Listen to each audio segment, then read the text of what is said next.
Welcome to the BMI Podcast. Today we sat down and talked with Aaron and went through his experience going through the Live Hard program.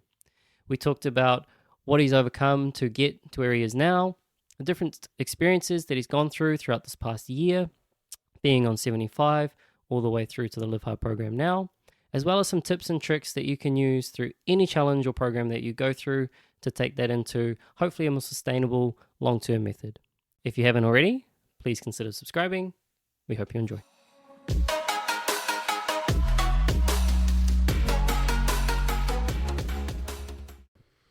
Well, good. Welcome to the BMI Podcast, guys. Welcome. So today we hit a bit of a milestone. And so we want to dive into the experience of that milestone and breaking down the whole journey on what that was. And I'm sure just even from the introduction, everyone obviously knows that we're talking about Live Hard. And you've just completed Live Hard. Mm-hmm. And so I thought we'd start with a brief kind of catch up and a run up to date on how we even got here in the first place. Yep. And what's the overview of the program to date, just from a purely like a timestamp perspective? Timestamp? Yeah. So we started 75 Hard probably about a year ago? Yep. So 14th of March last year, I started my second time of 75 Hard, and pretty much just with the intent of doing the Live Hard program the whole year, because last year I did the 75 Hard and then I sort of half-assed the Live Hard program because pretty much just creating excuses, being a little bitch, pretty much, you know, like so like I went from going through that moment, last year where I was trying to, create excuses for those other 30-day stints. Like I still done pretty much just 75 Hard for those 30 days individually.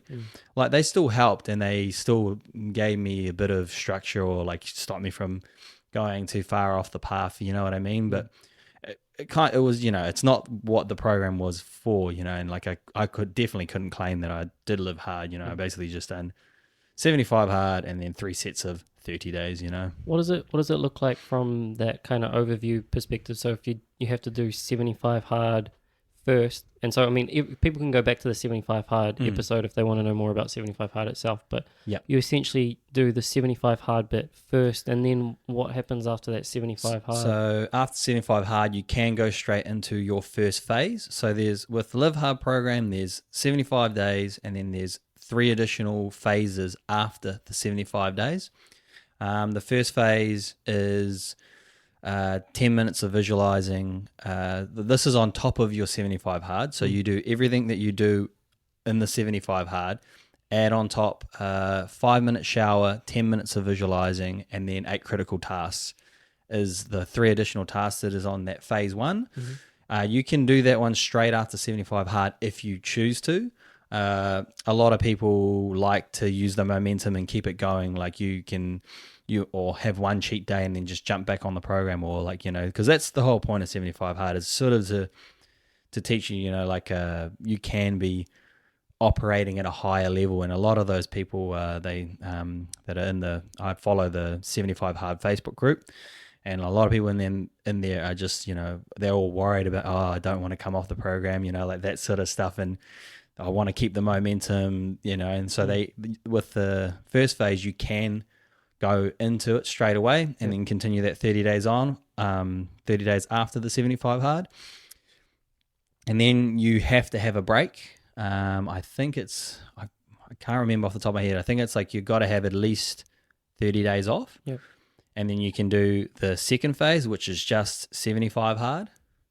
And that one, like, and Andy Fusella talks about it, like that one actually ends up being one of the harder ones. Definitely the last one's the hardest. I found it the hardest, like by far for me. But I definitely know what he was talking about when he came to the having a forced break. Like you're not on the program for 30 days. You're sort of left to your own accord. Let's see how well you can hold those habits and carry them through. And I think I was telling you, and we talked about it on the podcast as well, like how I kept the cold showers going throughout. I think I maybe missed 1 or 2 days, like from in that gap, and then I didn't even need to do it for the phase 2. So the phase 2 is literally just 75 hard tasks. Yep. So you do that for 30 days as well. And then, Right. Yep. So you do that for another 30 days. And then after that, you have to, because you can do that at different points in the year. And then the last 30 days is 30 days before your start date of 75 hard. So it makes it an annual calendar year. Right. So that when you finish, it finishes on the day that you started, so that you were like, I just did this whole program for a whole year. Gotcha. Yeah. So the Live Hard program is the year-long process of that journey. Yeah. The journey starts with 75 hard and then breaks down into 3 alternative phases after that, which technically you can kind of do at your own pace, so long as you do the final 30 days 30 days prior to when you started the first Correct. 75 hard day. Yeah. Right. So that's why a lot of people go continue it on, use that momentum from the 75 hard, do those 30 days, then they have a forced 30 days off. A lot of them will take maybe even 2 months, 3 months off. Then they'll smash out another 30 days. And that's why it can be hard, because a lot of people, they fill in that area. They fill in that area because they don't have to go back 30 days, because then if you do, then you got a big gap before your end year start date. Your last 30 days start. Yeah. So how did you set up your year when you had that? I had to, like, that's the point of the program, is like, you can't really be strategic, or you can to a sense, like, but you're not supposed to try and game the system, because like this might be for like in the future. I'm thinking about maybe challenging myself and doing 75 hard through to Christmas or something like that over New Year's. Something like that'll push myself again, because that's what the program does, is leaves you going like, shit, that was so immensely good for me. Like, what's the next thing? Can I maybe up the ante in some sort of thing? But we'll talk about that. So what was the question that you're saying? Like, how did you set up the year? Yeah. What did that year look like for you? So, I mean, we did. So if you take a year from now or a year previously, that was the start of 75 hard. Yeah. How did you then set up those remaining 3 phases? I definitely chose like my gaps, though. I knew that they were gonna. I had a whole month of 30ths. So I knew that I wasn't going to be on program. I ended up missing one of them because I wanted to, like, just because of that mindset side of things, I actually didn't need to start earlier, but I said to myself, like, oh, you've already been to 2:30. So I still went to my mate's 30th, but, like, I had drinks at the previous 2, and I said to myself, well, you don't need a month long of drinking, like, so, I just apologized to my mate, told him, like, I'm starting my program, like, I didn't have to, but I wanted to, and I wanted to have it over those periods where I was like creating that mental resilience, like, just making sure that I am not just gaming the system and, sort of in my, making it easier on myself. Yeah. So I set that year up like that. So, and then when I felt like I need to do the second one, that's when I was like, I'll jump into that, and then you can't really start there. I had a little bit of gap between 75 hard and my first phase, though. I think I maybe had like a couple of weeks, and then I got straight back into it. Kept that momentum sort of thing, but I did sort of just have a little bit of rewards. But then we talked about it. I only ended up having like one cheat day, and then the rest were like just maybe a snack or two sort of thing. The things that I like definitely wasn't allowed on 75 hard, like being able to eat a fucking French fry, whereas like during that 75 hard, it's just like, can't have a French fry, can't have a piece of chocolate. We sell slices in the coffee cart, and like the cookie caramel ones, there's all the chocolate chips fall off it quite often, and I throw those in the bin. Like, I can't even eat them, during all of the programs, just like the whole year, it's just like, oh yeah. And so is essentially phase 1 and phase 3 the one that you've just finished? That's the same. No. So different. So phase 3 is even harder. So it's everything from phase 1. So the additional task of the cold shower and the 8 critical tasks. That one there, those 2 are in it, but they didn't put in the 10 minutes of visualizing. I ended up putting in 5 minutes anyway, and I kept that in my journaling, and part of my critical task was like to journal every day, produce content, and visualize as well was a 3 that stayed there the whole time because I really wanted to make that a habit. And I'm glad I did, because I still have kept those habits, ever since finishing last week, so Yeah. How so then the additional tasks are those 2 tasks, and then there is talk to a stranger. Has to be a stranger, has to be proper conversation of sort. And this is the 3rd phase. This is in the 3rd phase. So we've got the shower, the 8 critical tasks, talk to a stranger, and then a random act of kindness. And that's on top of all the 75 hard tasks as well. Do you still do your own critical tasks at that point, or do they become the critical tasks?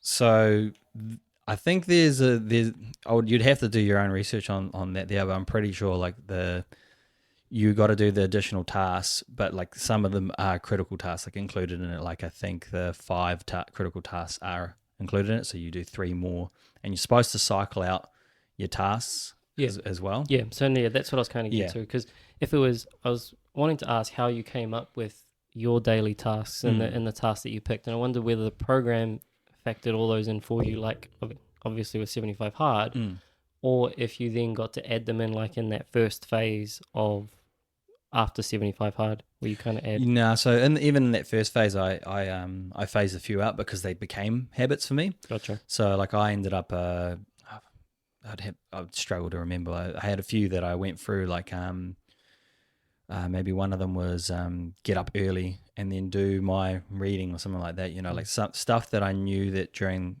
the during that first phase that I was going to struggle with. Like getting through those tasks earlier. So like something like that. So I did that when I did that 4 days in a row. Cycled out a different one.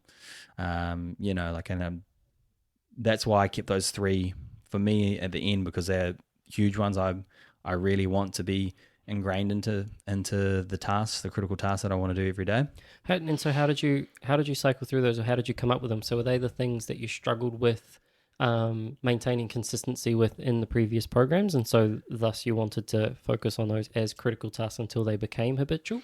It was pretty much actually what Andy talks about it in a few of his podcasts. It's just like what are the things that you should be doing, like you have been neglecting, or the work that needs to be done in order for you to level up, or for you to get to the next level, like those sort of tasks that, and the things like it might be like learning an additional skill or something like that, the stuff like that. And that's what it is. That's what was for me for like producing content. I want to, like I feel I've got the ability to help people, but I need to learn the skill to be able to present myself so I can, help others, and be in front of those people. But I need to learn the world of the content world, to be able to execute on my dreams, my goals, what I think I should be doing. And I can't just be like, oh, I can talk one-on-one to every single person. I was like, yeah, I can make a difference that way, and I still intend on doing it that way, but you got to learn that to be able to have as many touches as you can, to because you never know who you're going to help, and they might help the next person or the next person. And I guess those are almost like what catalyzes the next thing, and so then to be able to kind of take that next step, each one was its own critical task, and being able to improve in that respect. Because sometimes a critical task will lead to another critical task. Do you know what I mean? Yeah. I mean, you mentioned at the start that you wanted the goal originally was to complete a full year of 75 Hard, or the Live Hard program, complete the actual Live Hard program. Mm-hmm. What was that catalyzing moment that kind of got you to that decision of wanting to do a full year in the first place? It's a big commitment. Yeah. Oh, yeah, it's huge, man. Like, honestly, and one of the hardest things I've ever done, which is weird because of the mindset that this has given me, makes me go, fuck, you can't have this as the hardest thing you've ever done. So now I'm out there looking for something way harder. That's the next thing, yeah. Even though I found this immensely fucking hard, like it was so ridiculously hard for me, and just because granted, we'll probably get to it later on, I made it a lot harder on myself than I could have made it a lot easier, but we'll talk about that later. But Which I guess that's the goal of the program, right? yeah, I mean, was there a moment prior to starting 75? And I know in that episode we kind of talked about what the previous attempts or the failed attempt and the still completed, but dot the I's, cross the T's, that kind of thing. What was the catalyzing moment? Was it somewhere back there that kind of like was like, I need to do a full year? Yeah, it was the cold shower, man. Honestly, I think we talked about it. I literally like, I was sitting there, not sitting, standing there, pissed off that after I hopped out after 10 seconds after my first attempt of my first day of, so I went in, I wanted to do it last year after I finished my first ever proper 75 hard. I just bitched out, and then I said to myself, like, there was a few weeks where I was like, and I still done 75 hard for those 30 days. So I was still like pushing myself and I still was sticking to a program, but it was just sort of, I guess, maybe eating away at me going like, shit, bro, like you can't even sit in the cold shower for 5 minutes, like, and then just seeing all the content, and the ice baths and stuff like that. And I pride myself on being, a fucking tough cookie, bro, and I was being a bitch, like I was like, oh, I run hot, like I sweat way more than everyone else, creating excuses, like you guys aren't as boiling hot as me, like you'll notice, like I'll be less clothed than everyone during winter, like, it's like, oh, I just run hot. It's like, no, you're just being a bitch, like you were choosing a way out. And then I realized that, and then I said to myself, you know what, I want to do this properly and like all in as well. And that's why I think I made it harder on myself, because I was like, all right, I know I can do it let's get through it way, let's just get these tasks done way. Like now this year the way that I've structured it is like, all right, it's going to be tough the whole time, like make pushing the boundaries in every area there. Is there a thinking around how to create that as a priority? Because I think often, when we go into these kinds of feats, whether it's challenges, programs, meal plans, health bars, whatever, we kind of we're a little disillusioned as to what it actually takes to get the job done. Yeah. And, quite often, there's a quote, show me how you spend your day and I'll tell you your priorities. Yeah. It's like, what is how did you set up, or was there a mindset that you kind of had going into this to be like, okay, this is actually what I'm just going to have to do, rather than, I guess, find little ways, like what you talked about the first one, where you find little ways out and give yourself the little out. Is there was there anything a moment that kind of occurred where you were like, flicker the switch, this is what I'm going to prioritize and why? I would say during when I was over in Europe last year, because there was fit in between my live hard. There's two phases, right? Yeah, and fit in between those two phases. There was a moment where, like, because I was going all in, but then there was a moment where, like, especially with how I challenged myself on the last phase, like started running, like I've never run in my life, and like I've always struggled with running my whole life. It's always been a fear of mine, like just like I've never put in the work to actually get fit. And it was when we were trying to climb a mountain in Switzerland, and I think I told you, we've talked about it in private and stuff. Like that was when I was like, shit, like I'm struggling to get up this fucking hill. Like, yeah, granted, we're at high altitude. It was at something like 4,500 meters above sea level. So like, and I was feeling it, like, and that was after had done 75 hard, had done a previous phase one as well. I was actually a lot fitter than the start of the year, but then it made me sort of like I had a little bit of a, I guess, a mindset switch where like what do they call it? A paradigm shift sort of thing. Like in my head, I was like you think you're getting fit, like you're not fit, bro. Like you're only just getting started. So that's sort of what the program can do for you. It can make you self-assess, self-analyze, like, oh shit, I think I'm this great, but you're fucking down here, but you're still doing good. Like you're just on the path to maybe that next level that you need to get to. And I mean, I think it was almost indicative as well when you brought up giving up the 30th or something in a row. Yeah. You know, and it was like, I think that's where the priority really shows that it starts to kick in, because most of the time we find excuses why we can't do the program because we want to do the things that we're otherwise enjoying. Yeah. And again, like, show me what you do in a day and I'll show you your priorities. Well, the choice of picking that Absolutely. celebration inherently means that you're putting the priority of whatever you value that program to be below it. Yeah. And the flick of the switch is actually I'm picking, not that I don't go to these things, but that I don't need to partake in the aspects of it that aren't going to serve me. Yeah. And I'm prioritizing all the things that the program gives me, health, discipline, etc., over what I'm getting from partaking in those situations. Because you're always going to find there's always going to be a conflicting date, man. Like, especially for a year. Like, 100%. try find, so what is it? It's 90 days plus 75 days, 165 days of the year. What's that, you know? That's quick math. Well done. Yeah, well, it's almost it's like 3 or 4 months of the year. Yeah. You know, it's not 4 even, months. Pardon? 4 months. 4 months, yeah. So that's the thing as well. Like, it's, you know, what's that, a quarter of your year? Yeah.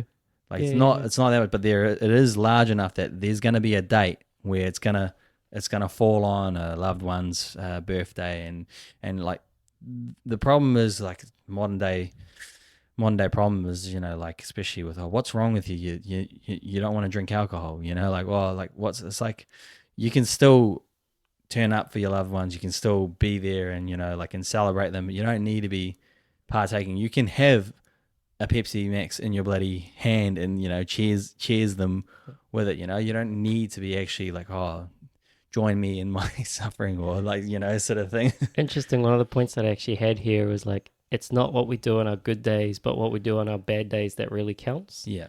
And it's exactly that. That is 100% part of. I think those are. I like to say those are the only days that count during Only the days program. that count. Those are the only, because when it's easy, like, that's easy to turn up when it's easy. Like, it's always easy to turn up. It's like, how are you going to turn up in those days that are really tough? And that's what builds your mental resilience, because those are the days that builds that ability to show up for yourself. 100%. Talk us through some of those. So, like, what were the challenges, or what were some of those challenges that you found, especially during, I guess, this last phase of the Live Hard program, this last kind of phase of the year to wrap it all up? What were some of those challenges that you found that you put yourself in? Yep. And how did you work to overcome them? So to give people a bit of context, I was basically on like 2,800 calories pretty much the whole year, and I was quite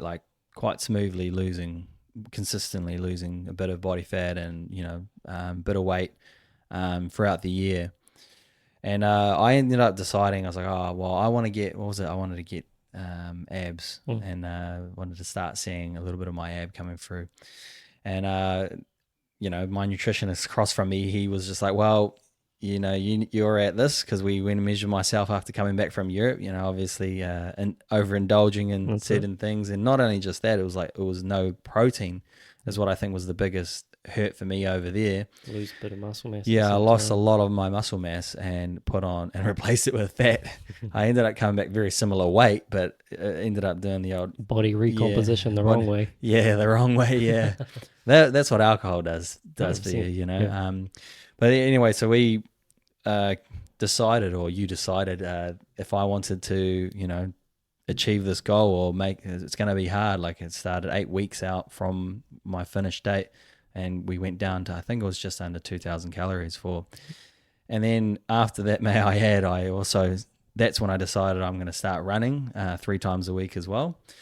So I ended up implementing that, and also was still doing my 2 workouts every day. And so I guess it wouldn't be the wisest decision to make, but it started off great, you know, like, I felt good, you know, I started getting fitter bit by bit, but it started. I had my phone, I actually have messages on there, and I was like, I wish I could read them, but it was something along the lines of, like, we were already low calorie, you'd started running, and I think Yeah. you were at like 30 minutes or something like that. Yeah. And you were like, what do I need to kind of build it up so I can just do like 45 minutes or 60 minutes throughout the whole time? Yeah. And I was just like holding back, trying to be like, do you really want to do that? And realistically, when you're this low here and you're trying to put out this much here, there's gonna be a complication in how you achieve it. Yeah, because you ended up replying and saying like, oh, when you amp up to these 45s, you can you can add these meals in. It's going to force hunger up, which is then going to make you crave even more than what you're currently craving. Yeah. So, and then may I add, so he said I could have an additional meal, and I had 0 of them because I said to myself, fuck, like you can get through it. Like you talk the talk, because we were talking about it. Like I think we talked about something about someone like running or going through this or having a day off. I think it was something along the lines, and I was like, don't talk to me about having a day off. Like I don't need days off. Some took a shit, and then I ended up messaging you like, do I actually need? Because I was like, shit, do I actually need more? Because I'm going to be outputting immensely a lot more than what I would normally be doing my normal two workouts, sort of thing. Yeah, it's quite funny, like. Thinking back, it'd be probably funny for you, like. Oh yeah. Like you could tell exactly what was going to come, and I mean, eventually the devil always gets his dues, and it catches up, and you do feel tired. But at the end, I was feeling like 100%, like shit, because I also. So not only that, I didn't take any of those meals, but then I also never. I also amped up all of my training, so I was at minimum hour runs as well for all of those runs. So granted, they were zone 2, but then like I think 3 weeks out of the 4, I ended up doing like push 10K like paces and stuff like that. And then I ended up finishing on a 15K as well. What do you think because obviously it go two ways, right? Like you've got the push of making it harder, which then physically makes it harder, but almost to a certain degree, not psychologically makes it easier, but it feels like you're continuously gaining momentum, and you're always having a win in the day, as opposed to making it easy and kind of feeling like you're just taking the cheap road around. Like, I feel like I don't know, like I probably should have not done that, like, because there was going to be a point where like push was going to come to shove, especially with my diet, like because I was adding all of those. So what I started my running at, I think I was only ever doing like 12K a week. And then I was almost at 10K every bloody run by the end of that. And I stayed the same calories that whole fucking time, like it's that was the one where, and I felt sorry, and like, thanks Judith, like you're an absolute saint. And if you're listening to this at the gym later on, really appreciate you, because she made it easier for me, like in all aspects. But not only that, just listening to me, like, fuck, I was a broken record. I was like, I'm hungry. Like, oh yeah.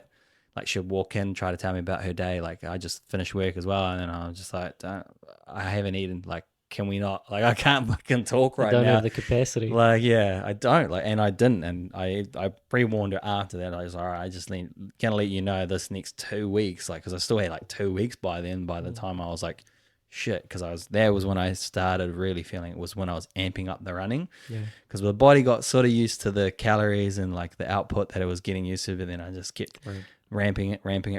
And then, I said to her like, oh, I'm gonna have to be patient with me, because the only time we should be trying to get things sorted or done or talk is straight after I eat, because that's when I feel like Have we normal. talked about the Hungry Judge phenomenon before? Oh yeah. No, we haven't talked about it. Yeah.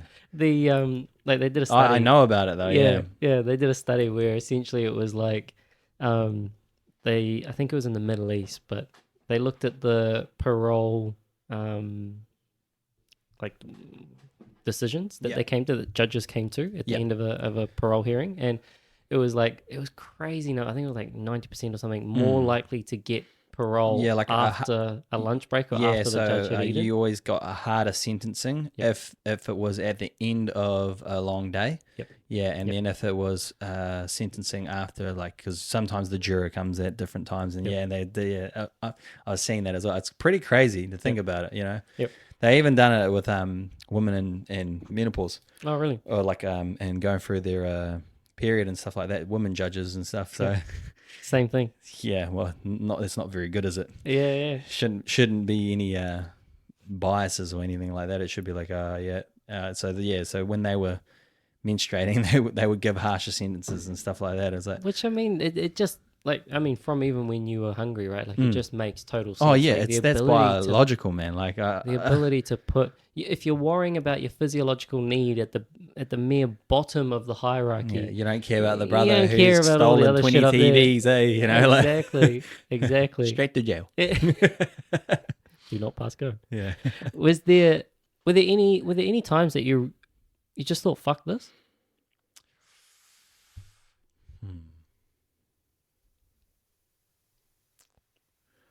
Nah, man. Honestly, bro, like Already had the nah. commitment. And I think I thought like this sucks. Mm. Like I had those moments where I was like, fuck. I think I definitely have said this out loud. Why the fuck did I do this to myself? Like multiple times. Like, why the fuck did I do this to myself? You know, it's just constantly just, especially for some of those runs, some of the late night workouts and stuff like that. Just because that's what it became. I was trying to train with our mate Evan during the week just to try and keep the strength and like push on chest and stuff like that. But I couldn't even do it because he could only train later, and I just said, "Oh, I'm maxing that. Like I'm in the home straight now. Like I can't even. Like I need a sorry, just you." Yeah. And that's where when I was doing that, I was actually like relating to the guys that go through those for prep and stuff, and I was just I get why they go like and they become real standoffish and like cut you off, and they're like real. It's well, some would say selfish. I don't think, you know, like they're just actually thinking of you. They don't want to fucking snap at you or bite your head off because the fuse is short. You have a window that you can get things done, and then if you do it outside of the things, man, it's like 3 or 4 times harder trying to get those workouts done when you've got no food. You're already towards the end of your day. You've already worked. You've already done your other tasks and stuff, and then trying to fit in a workout at in the end. It's while just being social at the same time. Yeah.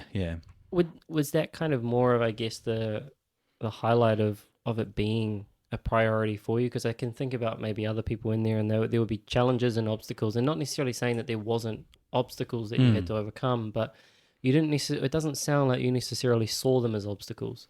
They were kind of just like, this is all a part of the process. Yeah. It's a part of the process, and it's just 1,000%. We'll get through it attitude, rather than seeing it as this monstrous mountain that we have to climb, and it's just 1 foot at a time. Yeah, like I would recommend to people to properly like look into the mindset side of things. Like, and like some people treated the program like a fitness program or something like that. It's not. Like it is for the mental capacity that you can build from it. And I really like looked into it and just sort of zoned in and made sure that was my main focus, and like the fitness gains that I got was just a byproduct of the program. Do you know what I mean? Like that was the cherry on top sort of thing. Whereas like all of those moments I was going through it, I was like, fuck yeah, this is what it's about. After having that thought of going, why did I do this to myself? And then you just go and you know why. Like that's why you did it to yourself, because you know there'll be a moment later on in the future, in the near future, you're going to be stuck with a hard decision and like, shit, am I able to go and do that? Like, do I believe in myself? Do I trust myself? Can I do this? Can I follow through for that? That someone's asking you to do a huge task for them, and then you can step up to the plate and confidently know, shit, this is going to be hard, but I can fucking do it, you know? And like, and when you have that confidence, you actually trust in your ability more, and you actually get it done easier than you thought you could have, you know? That sort of stuff. That's what I've been after, you know? Well, because in behavior change, and when obviously like how people set goals and things like that, quite often, you know, the most overlooked thing is the identity, or the who do you want to actually become. They don't really think about that. They just think about the outcome itself. Like, let's say it's lose weight, right? Like, I want to drop 10 kilos, rather than necessarily like, what does the people that have that, what do they do?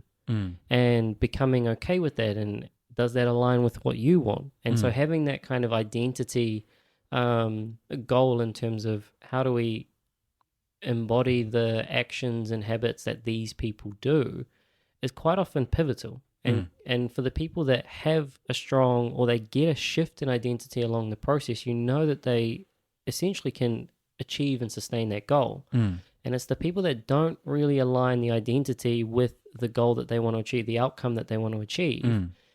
Very seldomly do they actually ever achieve it, and or if they do achieve it out of grit, Yep. then they don't really hold it on for too long. Yeah. And so, I mean, you kind of already alluded to in terms of just doing the research, in terms of looking at the people or the process and what was required. What was that identity that you were kind of looking into? Like, obviously we can put Andy Frisella as like a person, but what was the behaviors and the principles that those types of people stand upon that you really wanted to embody throughout this journey?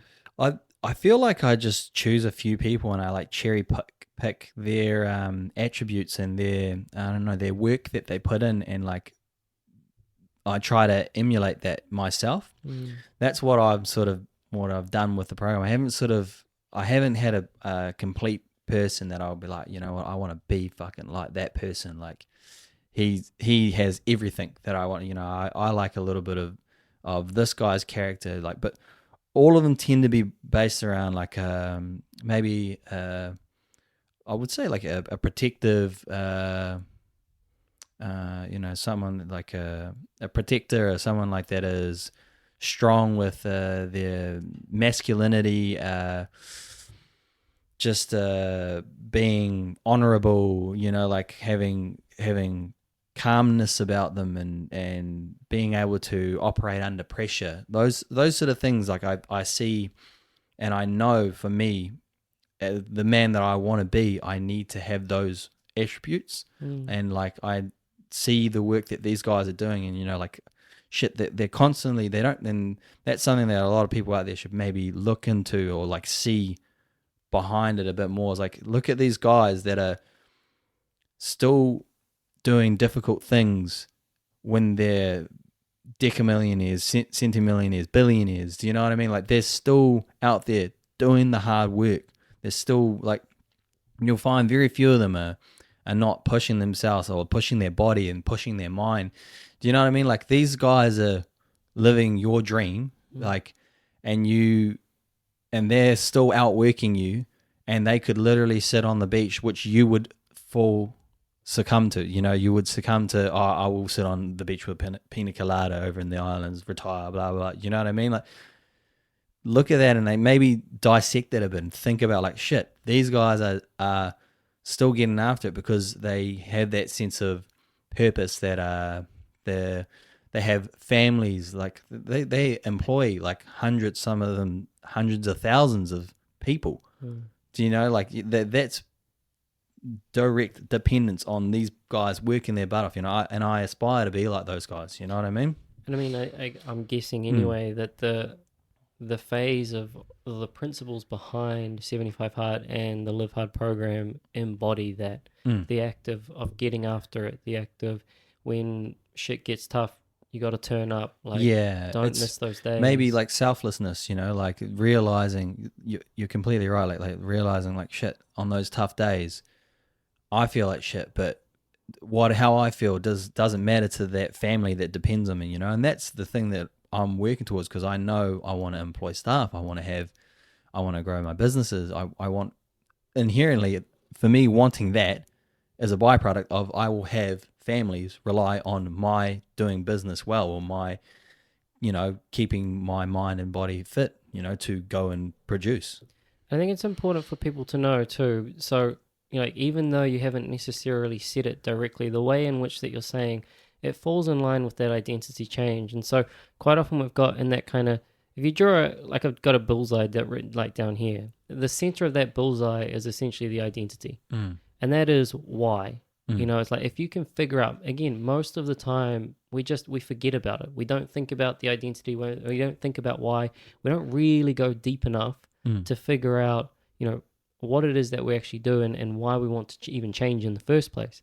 But that's pivotal. If you can really identify the behaviors that you need to be doing and embodying to be the person that you want to become, that will make that process a hell of a lot easier. Because from there, then you already have an idea of what that process looks like. Once you know their behaviors, you know how to do the tasks. And if you do enough tasks over a certain period of time, you'll achieve the outcome.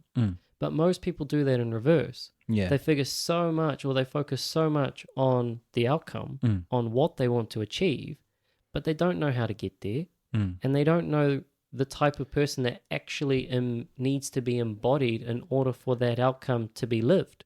And so it just becomes another notch on the I'm going to try X program, rather than the whole concept of, in this case, living hard or any kind of lifestyle that you actually want to change. Yeah. You make a really good point. That is a great point to talk about, because I actually, when I was going for a bike ride today, listened to Andy Frisella podcast, and he brings up a point. It's like, that's where that notion of fake it till you make it came from. See the people and see their attributes and the output that they're doing, the work that they're doing, emulate that, and fake it. Do those tasks that they're doing. Don't fake the this is what he said, like, don't fake the Lamborghini, or don't go rent a nice house and take a photo in front of it. Implement the work ethic that they're doing, the tasks, the hard tasks that they're doing, like, emulate those things. And like you're saying, if you stack up as many, and Andy Frisella said that, it's like, that's where the fake it so you make it comes from, not the other side of it. It's like, that's the actual fake it, you start doing what they're doing as many times and you emulate it exactly, you will get the same result.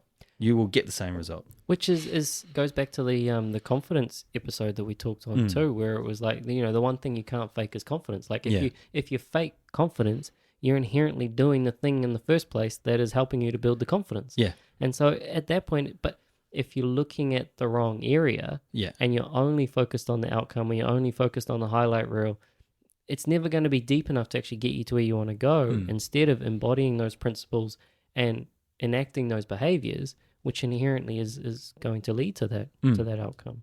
Oh, for sure.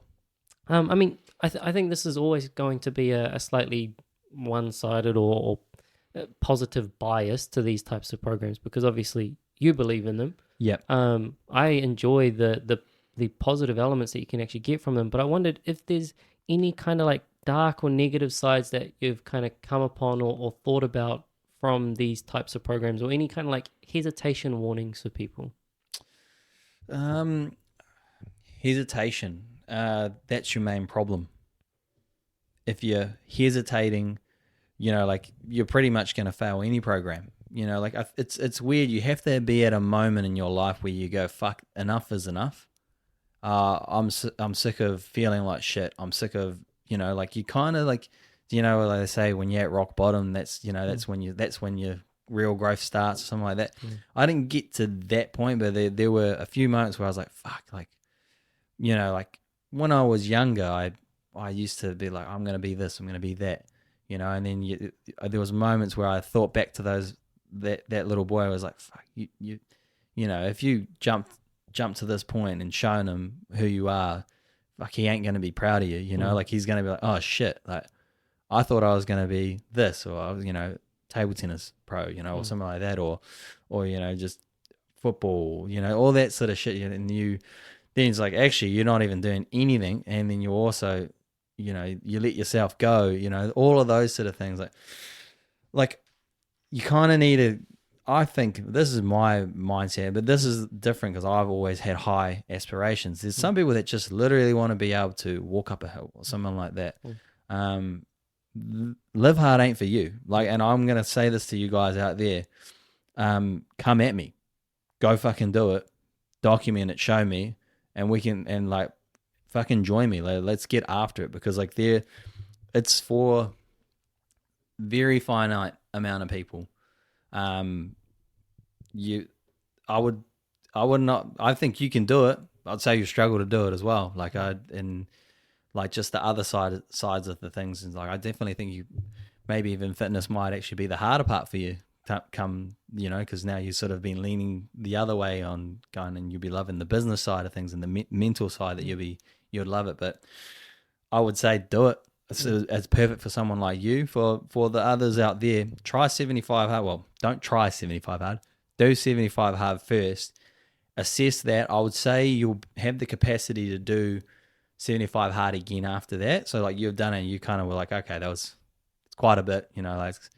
But now you sort of come out the other end of it. You sort of saw the things how life was going at the time while you were running, doing that. Like, now you can probably reassess and go, shit, maybe I can do live hard. The guy who done the 100 marathons in 100 days, he was doing 75 hard during that. And he's part of the program. Like he helped Andy Frisella create 75 hard. What was his name? Do you remember? I can't remember. That was the podcast I was listening to this morning. Cool. So if we find it, we'll put it in the description. Yeah. He's insane there. But he was the one who helped. Andy Frisella was talking about how he created the critical tasks.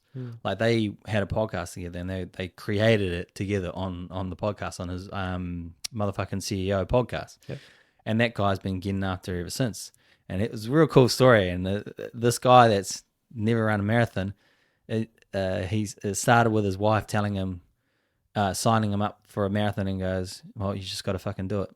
Because he hadn't run or anything like that. And now this guy's got the world record for most marathons running consecutive. Yeah, so the most that was ever run in 1 year was 20. Then the dude went and fucking smashed it. 100. Did 100. Yeah, crazy, but anyway, so just I would say for those guys out there that just want to try and change their life, like reach out to me. Like I'll help out. Like if you're wanting to do 75 hard, I would say start at 75 hard before you even try to be like, yeah, I'll do live hard. Like, because trust me, it's hard. And actually, if you can do it first year, like your first time trying 75 hard and you do live hard your first year, I'll give you props, man. Honestly, we'll get you on the podcast. No, honestly, if you can, like, listening to this and you go, fuck, I reckon I can do that. I would love for you to prove me wrong. Like, I think it would be very hard. There's people that have done it for sure. But like just being able to go and just be on straight away for a whole year, I think is quite hard. And that's why I think it took me, and from reading all the comments in that page, there's a few people that are like, oh yeah, this is my 5th time, or this is like, 3rd time in a year. Because if you fail, that's something we didn't mention. If you fail that 30 days, you've failed the whole year, that last 30 days. So that's the whole point, is like, you can't fail that sector. What do you think that gave you outside of achieving any other goal? So what would doing live hard have given you, and or the challenge to anyone else? What is that kind of got over every other goal that I guess either you've set yourself, or that others can kind of set for themselves that you see? So say that again. Like, if we enjoy or epitomize, I guess, the Live Hard program as something that everyone should do. What do you think that people would get out of completing the Live Hard program outside of completing their own individual goals, let's say? Oh, it'll change your life. Like I thought 75 hard changed my life. Like, this is just the next level, like there's a guy I saw, he's like an influencer. I've come across his page on Instagram. I dropped him because he's on like day 60 or something like that. And I was just like, this dude makes mean content and stuff like that. He's already got a huge following. And I was just like, keep going, brother. Like, are you trying to live hard? And then like, you can tell like because he's at the end of it, it was like 67 or day 67. And he was just like, oh, I need to have a bit of rest before I can even think about like that. It's like, because it's like that, Yeah. It'll change your life, honestly. Like, so when I finish my 15K run, I'm going to be putting out a video shortly about that. And I did a little spiel at the end, like, this is, I wanted to push myself at the end. And I said, this is the end of the beginning. This is only the start, like in next chapter. Yeah. It's the next chapter, man. Like, this is like, it was like literally the end of my beginning chapter. It's only the introduction. Yeah. It's only the introduction. I am getting after it. I'm just even listening to that podcast while I was running yesterday as well. I was just getting after it. I was just like, shit, I'm just gonna go and just smash everything, every goal. I don't know, like not necessarily like chip on my shoulder type shit. I'll fucking show you, but I'll show you. I mean, that's a good segue because, what can you take from Live Hard into, I guess, this next phase of just living now outside of the program? There was a couple mindset changes that I actually wanted to talk about, and it's good that you sort of like I had an inclination or a notion towards, I think we talked about it with you, like I thought things were easy for you, like I thought you dieted, like you didn't struggle for the same cravings that I had, like. And then I also had like a mindset. I was just like, oh, like I can't do the output of like a triathlete or a guy trying to do an Ironman or something like that. And all it was for them was they had their level, and then they just kept pushing to that level, and then going a little bit more, and then kept pushing to that level and going a bit more. And like, because I wouldn't be able to comprehend, like I ran 15K and I run like 10K every time I go for a run. So it's just 3 times a week now. I couldn't comprehend that before. And this is the thing that I think the Live Hard gives you, is like it opens your mind to what you're capable of. And I definitely changed my mindset in that aspect. I was like, oh, I can do way more, and I will do way more, and that sort of, like, so you better be getting back out there, Mikey, because I'm going to be running laps around everyone, eh? I love the confidence. I love the confidence. Is there anything?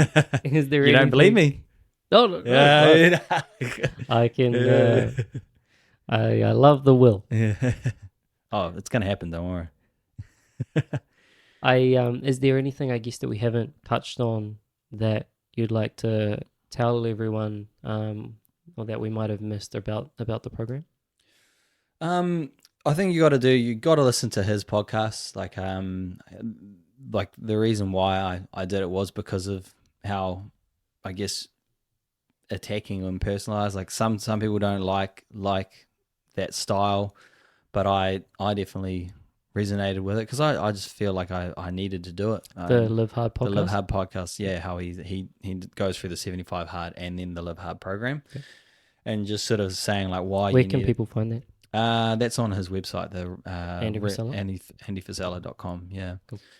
And so what was the question again? Like what was the... Is there anything that we haven't covered that you think you'd like to air out, or at least put out there that would either help people or... Oh yeah, so it will be 10 times harder than what you think. But when you're going through it, it